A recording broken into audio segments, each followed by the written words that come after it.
دنیا چاته محلونه دي او چاته ویرانې دي چې پوښتنه کړه مرچانه قسم قسم افسانې دي څوک پراته په پالنګونو د شنیل په بسترو کې څوک فقیر پروت دی په ځمکه ما او تا ته په کوڅو کې څوک محتاج سپورې ډوډۍ ته ناس د اوښکو تلېدو کې څوک د چیف برګر ته پوس کړي ور روان وي په پراډو کې او څوک کفن ته وي محتاجه څوک خانه د زمانې دي چې پوښتنه کړه مرچانه قسم قسم افسانې دي. بسم الله الرحمن الرحیم.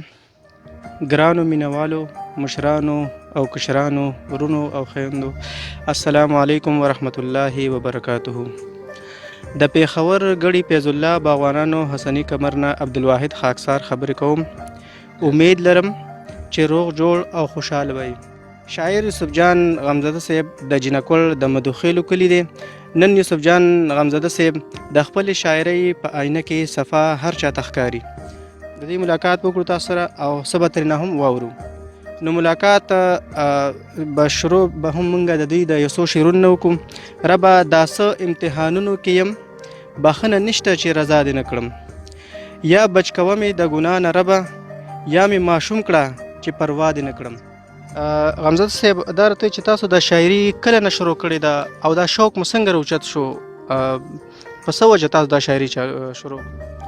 زه ډېر ورکوټه وم او درېیم جومات کې مې سبق وی ورمړ بالا کلي کې او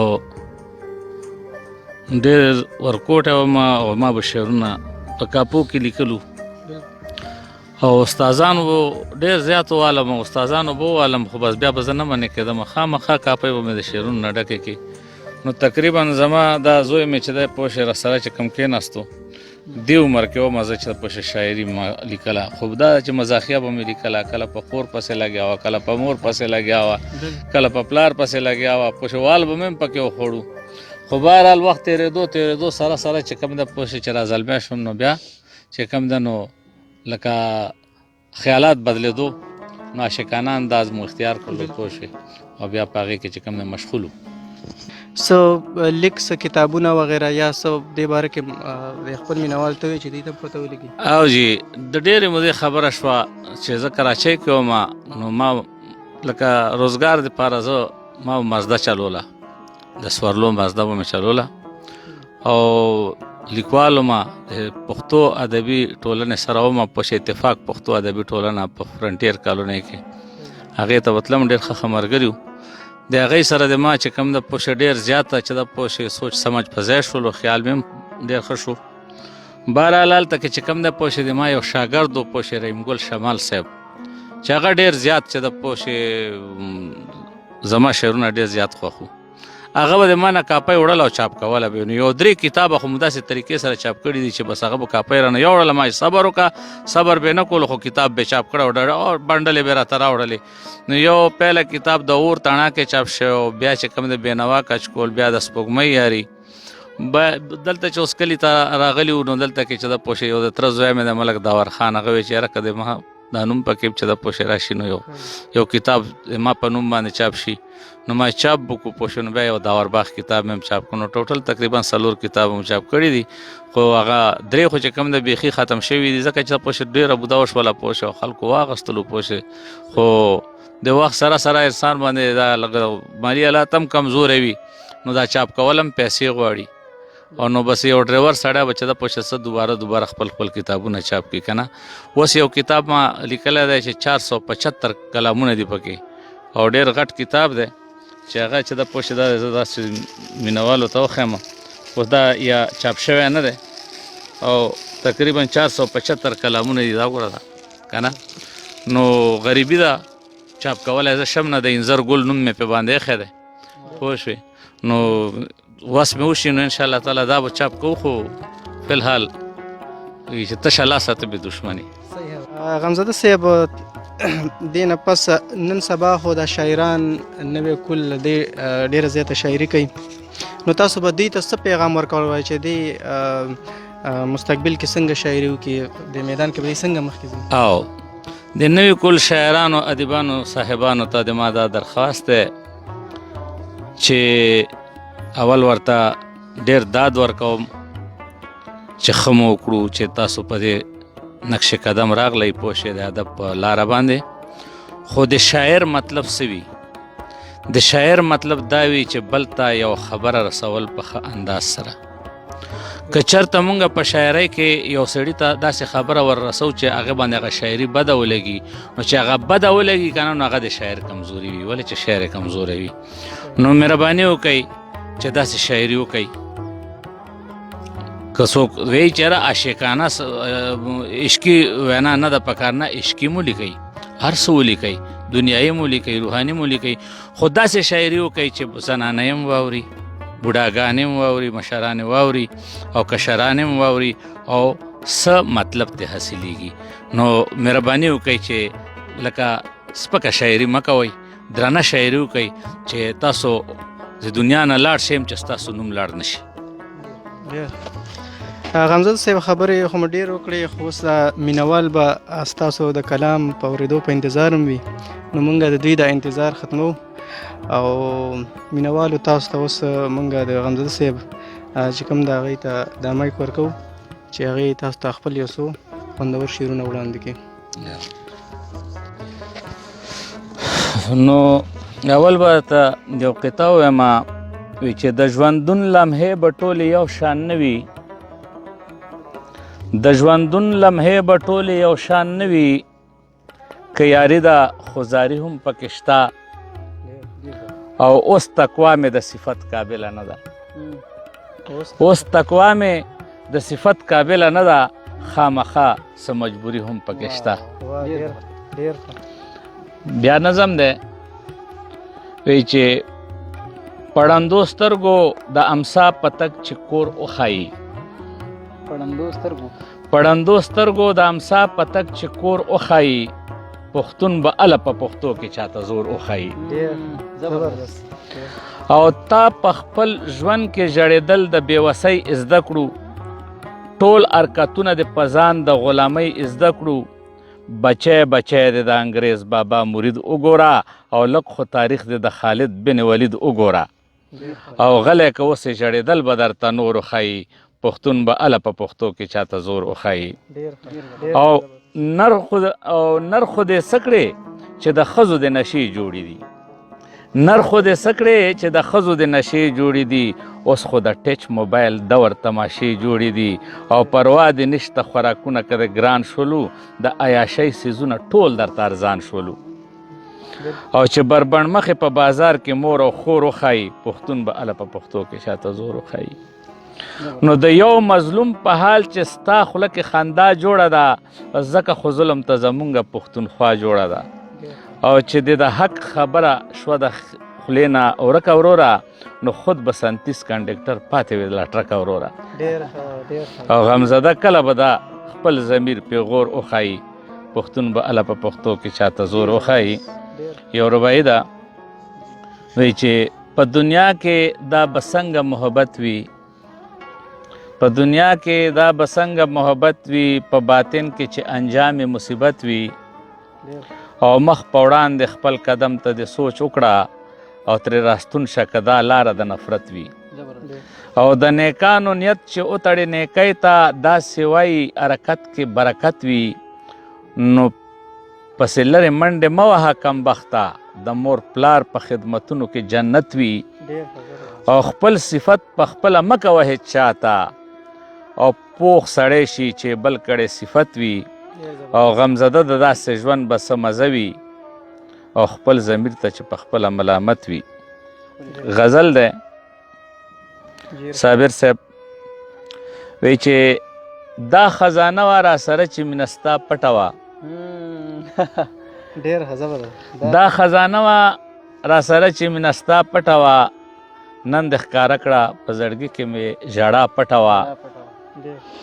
او په جار مې وینې نوش کوي، خو څوک پوهېږي پې نه، په جار مې وینې نوش کوي، خو څوک پوهېږي پې نه، او دا د په سترګو کې لیلا څنګه بلا پټه وه، او داسې دردونه په زړه راشي چې علاج یې نه وي، داسې دردونه په زړه راشي چې علاج یې نه وي، زما دپاره ستا په عشق کې سزا پټه وه، او څوک خبر نشو په تیارو مې تندکونه وهل څوک خبر نشو په تیارو مې تندکونه وهل سپوږمۍ زمانه په وریځو کې بیګا پټه وه او که جانان هېره کړه دنیا نه هېرېدلی نه شي په شاعرۍ کې افسانه د غمزده پټه وه همداسې یو به غزل وي هغه ته بس مجنون یو لیلا بس لیلا وي او ډېر ښکلی ښه دغه دی او مننه وی چې رباعي ده د کماله ناجانه څه خبر دی هوښیارتوبه لیونتوب درنه بهتر دی نادانی تر بوډاتوبه ختمه نه شوه نادانی تر بوډاتوبه ختمه نه شوه خپل ضمیر مې د خپل زړه نه مرور دی د لیلا مجنون کیسې به دې کړي هېرې لیلا ساتلی دغه شانتې در دی نو په ګزار هم نه خوږېږم که مې خپل کړو پسته غوښه مې د تورو کاڼو غر دی او تږي ولې خپله تنده ماته نه کړه تږي ولې خپله تنده ماته نه کړه یار نیولی جام په لاس کې د کوثر دی نو غمزده سترګې ترې بل طرف ته نه وړي د یار سترګو کې څه دغه شان اثر دی نظم دی وی چې عشق خو زما دی چې پکې رڼا رڼا وي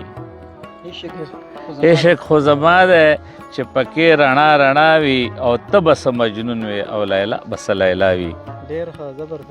او نه رسي منزل ته چې په لارې برابر نه کړم رستو چې دلبر نشي نو اوس به یې دلبر نه کړم او ځان به ستا په دغه مجازي مینې خبر نه کړم یو سجده به ستا په دغه ټوله ډرامه ور نه کړم نو یو لاره کړه خپله نورې لارې د خطا وي او ته به څه مجنون وي او لیلا به څه لیلا وي نو مه ژاړه عاشقه مزې واخله د الفته زړه کې دې ځای ورکړه جانان مه وهه پلته تریخه ګنډیریه که خبر شوې د خوږلته او کور به د قسم دی چې کم نه وي د جنته او داسې بادشاهي په تصور کې د ګدا وي او ته به څه مجنون وي او لیلا به څه لیلا وي نو ته مې د دې مینې د مزو نه څه خبرې کینه د چادر ته دا ولاړ د چا په درې مه وهه ګومنځ ښه ده چې څومره سرببرې او راشه لیونی شه چې په ناست ترې مرورې او ستا پخلا کېدو ته منتونه د الله وي او ته به څه مجنون وي او لیلا به څه لیلا وي نو خدای ګو د مجاز پاشکۍ به شیخ پیمان ما اوره دنیا کې دا سندرې د جانان هلته به په کړو کردارونو ویښ پیمان واورې چې په خوږ اواز کې صورت رحمان نو دا تپوس یې وکړه چې دا خوږ اواز د چا وي او ته به څه مجنون وي او لیلا به څه لیلا وي نو عقل چې یې درکړو ترېنه کار واخله انسانه پوه شه په خپله تپوس مه کوه زمانه او ټال د فکر جوړ که پکې لاړ شه تر اسمانه وای غمزده یا عبرت واخله د بیانه ما درته لیکلي په پښتو صفا صفا وي او ته به څه مجنون وي او لیلا به څه لیلا وي وی چې ښه نو غزل به درته ووایم او وی چې دا ځکه ستمونه لیلا ستا راته سوا شي خیرې چې مې د زړه نه رابیلیږي نو دوا شي زه خپل قسمت د ژاړمه دا ستا خوش قسمتي ده چې کر د ازغو وکړې نو ګلونه را پیدا شي او خندا پسې د ژاړم په ژړا باندې عادت یم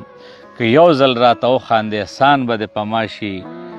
نو بیا مه کوه پروا خیر د ګیله به درنه نه کړم او بدن نه که مې لږه دا د زړه عیسه جدا شي نو اغیاره ته یې ولې پیغورونه را کړې ما ته شیپو به که جانان زما په شانتې غمزده شي بیا وایي چې رباعي ده هغه دی غزل دی